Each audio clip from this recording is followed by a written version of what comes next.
Hello friends, आज मैं आपके साथ डिस्कस करूंगा fiscal policy in case of access demand और इन्फ्लेशन। मैक्रो इकोनॉमिक्स का बहुत इंपॉर्टेंट टॉपिक है कि जब भी एक्सेस डिमांड होती है तो डिमांड ज़्यादा हो जाती है और सप्लाई कम रह जाती है, जिसकी वजह से इन्फ्लेशन आ जाती है। ऐसी सिचुएशन में फिस्कल पॉलिसी क्या होनी चाहिए? तो जब भी आपको इस टाइप का क्वेश्चन आएगा, सबसे पहले आपने फिस्कल पॉलिसी का मीनिंग लिखना है पेपर में, ठीक है। Fiscal policy deals with the revenue and expenditure of the government. Fiscal policy एक ऐसी पॉलिसी है जो सरकार के खर्चे और सरकार की आमदनी से रिलेटेड है। प्रॉब्लम ऑफ एक्सेस डिमांड और inflation can be solved through fiscal policy in a following manner. फिर आप लिखोगे कि फिस्कल पॉलिसी के थ्रू हम एक्सेस डिमांड और इन्फ्लेशन को फॉलोइंग तरीके से सॉल्व कर सकते हैं। कैसे? सबसे पहला पब्लिक एक्सपेंडिचर। तो मैं बताऊंगा पब्लिक एक्सपेंडिचर या गवर्नमेंट एक्सपेंडिचर। सबसे पहले ये होता क्या है? It refers to the expenditure of the central government, state government और लोकल गवर्नमेंट। सेंट्रल गवर्नमेंट जैसे government of India, state government, government of Punjab, उनकी जो या फिर लोकल गवर्नमेंट जो पंचायतें वगैरह बनी हैं, उनके खर्चे को हम पब्लिक एक्सपेंडिचर कहते हैं। इट इंक्लूड्स, जब भी गवर्नमेंट खर्चा करती है तो किस किस टाइप का खर्चा कर सकती है? एक्सपेंडिचर ऑन पब्लिक वर्क्स जैसे रोड्स, डैम्स या ब्रिजेस बनाती है। एक्सपेंडिचर ऑन एजुकेशन या public welfare program. Expenditure on defence of the country, इस पे भी सरकार का खर्चा हो जाता है। Expenditure on maintenance of law and order, इस पे भी गवर्नमेंट का खर्चा हो जाता है। Expenditure on various types of subsidies to encourage production को एनकरेज करने के लिए सरकार काफ़ी रियायत देती है, टैक्स में छूट देती है, ऐसी ऐसी सब्सिडीज़ देती है, तो सरकार का इनमें काफ़ी ज़्यादा खर्चा हो जाता है। तो ये तो था सरकार का खर्चा। अब एक्सेस डिमांड या इन्फ्लेशन को कैसे कंट्रोल करें? During excess demand government expenditure is reduced. तो एक्सेस डिमांड के टाइम पे सरकार को अपना खर्चा कम करना चाहिए।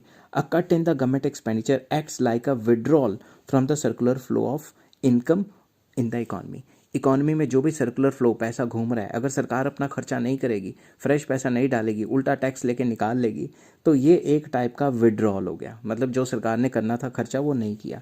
It is required when liquidity needs to be soaked to combat inflation. ये तब ज़रूरी हो जाता है जब मार्केट में काफ़ी ज़्यादा पैसा आ जाए। जैसे कोरोना के बाद हर एक कंट्री ने नोट इतने छापे कि मार्केट में इतना ज़्यादा पैसा आ गया कि महंगाई हर एक कंट्री में हो गई।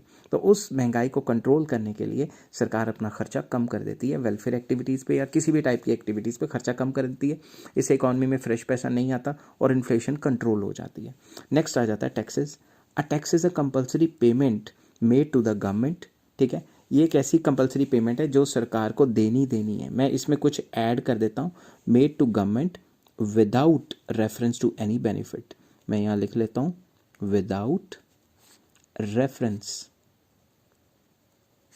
To any benefit. चाहे बेनिफिट हो चाहे बेनिफिट ना हो, आपको सरकार को पैसे देने ही देने हैं, उसे हम टैक्स कहते हैं। ठीक है, तो अब कैसे सॉल्व करें टैक्स के through? By increasing the tax burden. Tax rate बढ़ा दो। The government reduces the disposable income. जब भी टैक्स बढ़ाएंगे तो लोगों की जेब में पैसा कम रह जाएगा, उनको खर्चने के लिए पैसा कम रह जाएगा, इसकी वजह से वो डिमांड कम करेंगे। तो सरकार टैक्स भी बढ़ा देती है एक्सेस डिमांड और इन्फ्लेशन के टाइम पे। नेक्स्ट आ जाता है पब्लिक बोरोइंग और पब्लिक डेट। पब्लिक बोरोइंग में क्या करती है सरकार? बोरोइंग्स करती है। किससे? आम लोगों से भी कर सकती है, फाइनेंशियल इंस्टीट्यूशन से भी कर सकती है। ठीक है, government can borrow from public and can also borrow from central bank. RBI या सेंट्रल बैंक से भी बोरो कर सकती है। During excess demand the government steps up public borrowing by offering attractive rate of interest. सरकार public borrowing करती है, लोगों से कर्जा लेगी या फिर इंस्टीट्यूशन से लेगी और उनको कहेगी कि मैं तुम्हें ज़्यादा रेट ऑफ इंटरेस्ट देती हूँ। तो सारे के सारे लोग या फिर जो इंस्टीट्यूशन है वो सरकार के पास पैसे जमा कराएंगे। ठीक है, तो इस लालच में कि हमें ज़्यादा रेट ऑफ इंटरेस्ट मिलेगा। मगर सरकार ने, गवर्नमेंट ने क्या किया?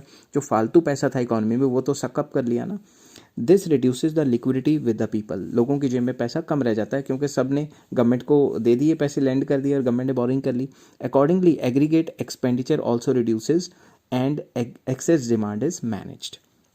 उसके बाद मैंने लिखा है government may also reduce the borrowing from government may also reduce its borrowing from central bank.